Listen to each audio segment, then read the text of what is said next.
اس لیے یہ اس طرح کرامتوں کو نا کمپنی کی مشہوری کا ذریعہ، ہمارے سیاستدان، ہمارے بڑے لیڈران وہ سبز باغ دکھا دیتے ہیں۔ آپ تھوڑی باتیں کریں، محدود کریں، مختصر کریں۔ دیکھیں اللہ کے محبوب علیہ السلام سے طائف والوں نے کہا تھا، جب حضور علیہ السلام نے دین کی تبلیغ کی تو سیرت میں یہ عنوان بھی ہمیں ملتا ہے، یا رسول اللہ صلی اللہ علیہ وسلم اگر آپ کو کل حکومت ملتی ہے تو ہمیں حصہ ملے گا؟ عرب کے لوگوں کا مزاج تھا نا، انہوں نے حضور سے کہا اگر کل کلاں حکومت ملتی ہے تو ہم شریک ہوں گے؟ تو حضور مسکرائے، اور میرے نبی پاک کو حکومت ملنے کا پاک کتنا زیادہ تھا کہ مکے سے ہجرت کر رہے ہیں، مدینہ شریف ابھی پہنچے نہیں، رستے میں سراقہ بن مالک سے کہہ رہے ہیں کسرا کے کنگن آئیں گے، یعنی حضور بتا رہے ہیں کہ سپر پاور بھی ساری یہاں آ جائے گی۔ حضور تو خندق والے دن ایک ہتھوڑا مارتے تھے تو فرماتے تھے روم فتح ہو گیا، دوسرا مارتے تھے تو کہتے تھے ایران فتح ہو گیا۔ یہ بخاری میں چیزیں آپ کو ملیں گی۔ حضور کو کامل یقین تھا کہ اذا جاء نصر اللہ والفتح، کامل یقین تھا کہ انا فتحنا لک فتحا مبینا، یہ ہوگا سارا کچھ۔ لیکن انہوں نے جب کہا نا ہمیں حصہ ملے گا تو حضور مسکرائے، فرمایا تم کہتے ہو حکومت تمہیں ملے گی، فرمایا بھائی سنو، حکومت اسے ملتی ہے جسے اللہ عطا کرتا ہے۔ بات ختم کر دی۔ سچ بولیں زندگی میں، سچی بات کریں۔ اللہ کے رسول صلی اللہ علیہ وسلم نے ہمیں پہلا سبق سچ کا دیا، اسے سادی تقریر نہ سمجھنا، یہ عنوان دین ہے۔ اپنی زندگی سے جھوٹ کو نکال دیں۔ آپ جو تھوڑی باتیں کر لیں پر جو کہیں اس پر کھڑا ہونا سیکھیں، اپنی زندگی کے اندر استقامت کا نور لائیں۔ جوانوں، کبھی بھی جھوٹ کی بنیاد پر رشتے نہ قائم کرنا۔ آتے ہیں رشتہ دیکھنے والے تو کوئی باتیں سناتے ہیں، ہمارے گھر والے ہو بیٹا تو ولی ہوتا ہے، کیا بات ہے؟ اور پھر بعد میں یہ حالت ہوتی ہے کہ اماں کہتی ہے میں آپ بڑا سمجھانی ہے، انہوں میری بھی نہیں سنتا، تو وہ رشتہ دیکھتے وقت تو آپ نے کہا تھا کہ بہت بڑا درویش ہے۔ آپ اور بچی والے بھی کچھ ایسے کام کرتے ہیں، رشتہ کرانے والے سے کہتے ہیں ہم نے کار بھی دینی ہے۔ کیوں آپ نے لالچ پیدا کیا؟ کیوں پہلے آپ نے خرابیاں کی؟ اپنی زندگی میں سچ بولیں، سچی بات کریں، کبھی بھی کوئی ایسا کام نہ کریں جس سے کہ لوگوں کی طبیعت ایسی ہو کہ لوگ سمجھیں کہ یہ لوگ تو غلط بیانی کے عادی ہیں۔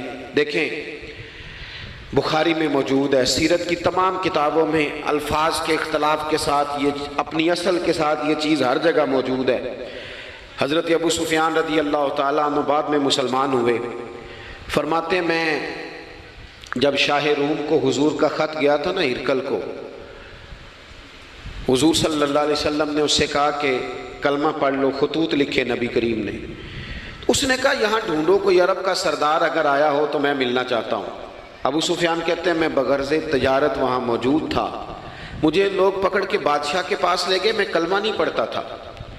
جب کوئی کسی کا مخالف ہوتا ہے تو اس نے کوئی کہانی بھی یاد کی ہوئی ہوتی ہے، ان لوگوں نے کہانی بھی یاد کی ہوئی تھی، معاذ اللہ جادوگر ہیں، شاعر ہیں، یہ کہانیاں بھی سناتے تھے۔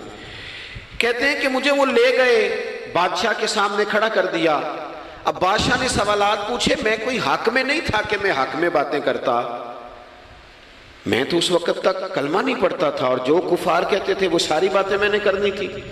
کہتے ہیں بادشاہ نے اپنے دربار میں کھڑا کر کے سوال کیے، بڑے سوال پوچھے، بڑے میں نے جواب دیے، بڑے سوال پوچھے۔ یہ بھی پوچھا کہ ماننے والے ان کے غریب ہیں کہ امیر ہیں؟ میں نے کہا نہیں، ماڑے ماڑے بندے ہیں۔ میلاد کے جلوسوں میں بھی ماڑے ماڑے بندے ہی جاتے ہیں، ماڑے ماڑے ہیں، غریب لوگ ہیں۔ اس نے یہ بھی پوچھا کہ ماننے والے بڑھ رہے ہیں یا گھٹ رہے ہیں؟ میں نے سارے جواب دیے۔ او ملت کے جوانوں، خدا را میری بات سننا۔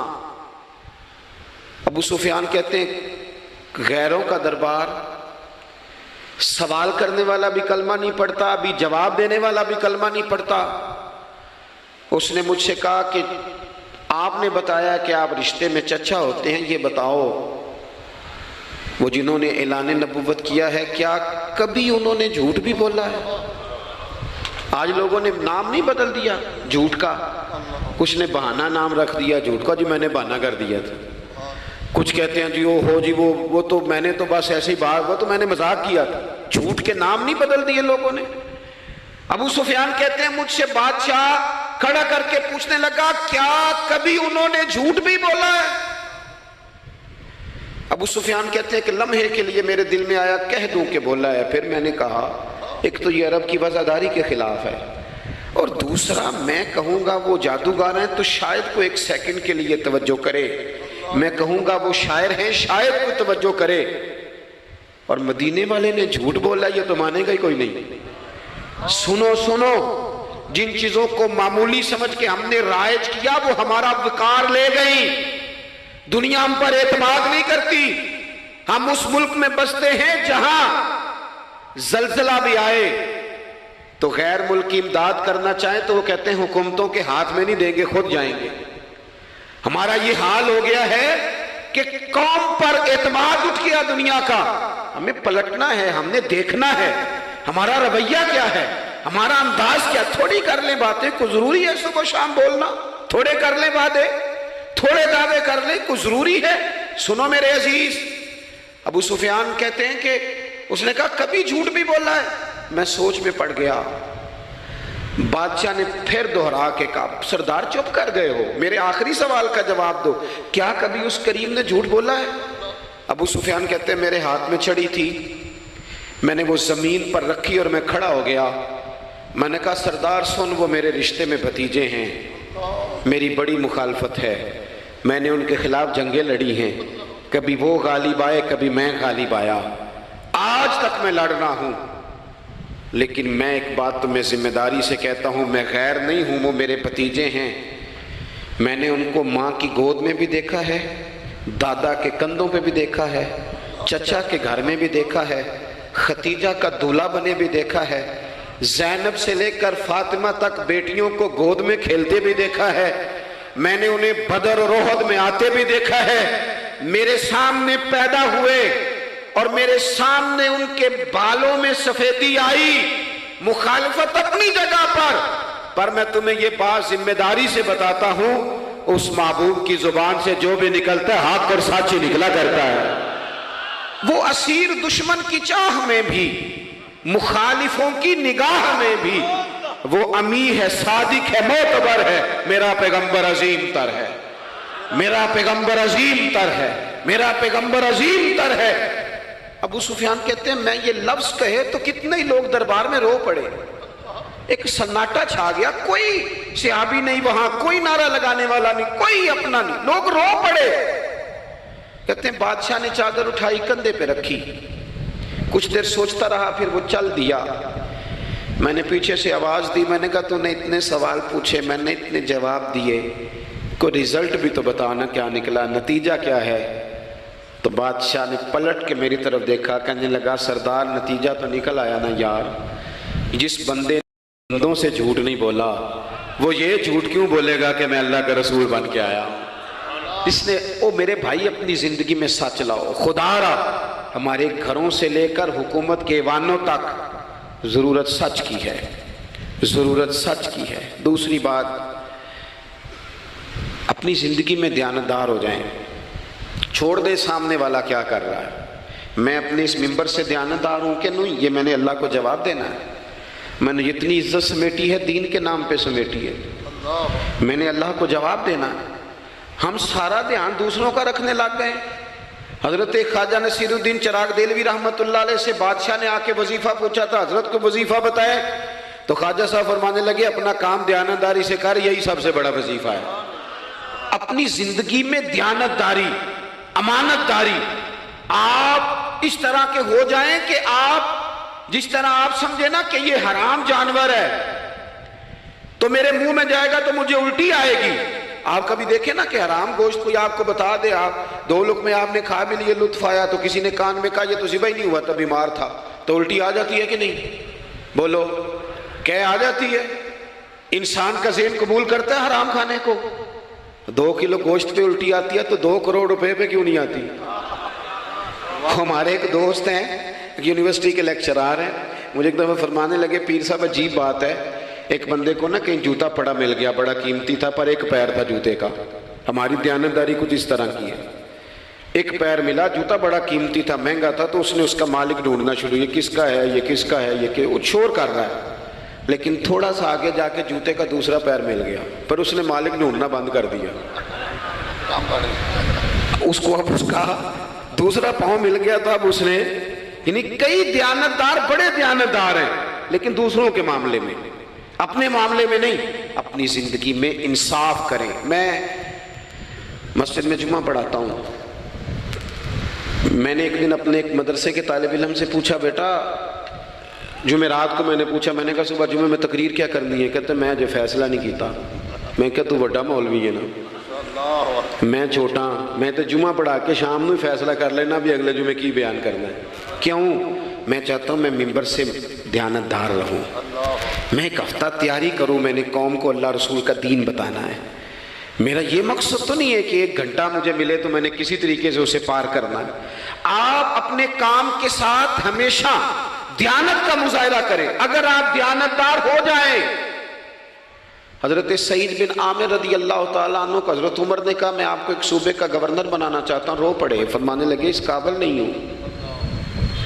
آپ کہیں، مجھے بھی آپ کہہ دیں کہ فلانا عہدہ ملتا ہے تو تیار ہے ساری دنیا، کون انکاری ہے اس کام سے، سب تیار بیٹھے، لیکن روتے تھے لوگ، کہا جناب میں کہاں کر سکتا ہوں۔ حضرت عمر نے لگا دیا حمص کا گورنر۔ کچھ مہینوں کے بعد حضرت عمر تشریف لے گئے، جا کے پوچھا کہ کیسا ہے، تو پہلے تو ایک لسٹ منگوائی حضرت عمر نے، کچھ مال آیا ہے تو مختلف صوبوں میں بانٹنا ہے، غریبوں کی لسٹ لاؤ۔ ان کے صوبے کی لسٹ آئی تو تیسرا نام گورنر صاحب کا تھا۔ وہ کہا تمہارا گورنر مسکینوں غریبوں میں؟ کہنے لگے حضرت صاحب جو لسٹ بنانے والے تھے وہ کہنے لگے اب ان کے وجود پر جو کپڑے ہیں جگہ کوئی نہیں بچی، پیوند کہاں لگانے ہیں۔ دامان توکل کی یہ خوبی ہے کہ اس پر پیوند لگے ہوتے ہیں پر دھبے نہیں ہوتے، پیوند لگے ہوتے ہیں پر دھبے نہیں ہوتے۔ حضرت عمر نے معلومات کی ان کے صوبے میں جا کے، تمہارا گورنر کس طرح کا ہے؟ عرض کی حضور 4 شکایتیں۔ یہ جمہوریت ہے؟ آج تو ہر سیاسی جماعت میں ڈکٹیٹرشپ ہے، آج کہاں جمہوریت ہے؟ آج تو آپ جتنے شاہ کے وفادار ہو جائیں گے اتنا اچھا عہدہ لیں گے، جتنا مرضی قابل بندہ ہو جماعت کے اندر، لیکن اگر وہ پورا تابع دار نہیں تو نظام نہیں چلتا، جتنا مرضی قابل ہو۔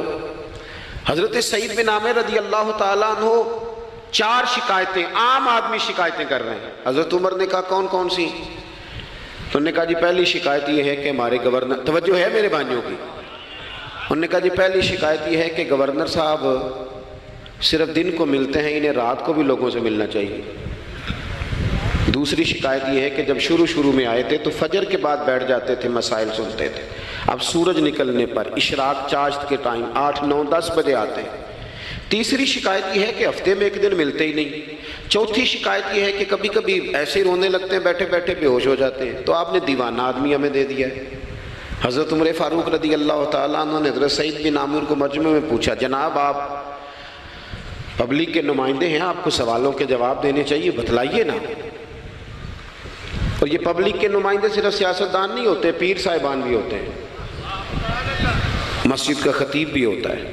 اگر حضرت عمر سے پوچھا جا سکتا ہے کرتا کہاں سے آیا تو پیر صاحب سے بھی تو پوچھا جا سکتا ہے نا، ان کو بھی جواب دینا چاہیے، ان کو بھی بتانا چاہیے، اس لیے کہ وہی تو دعویٰ کر رہے ہیں فقر بتانے کا۔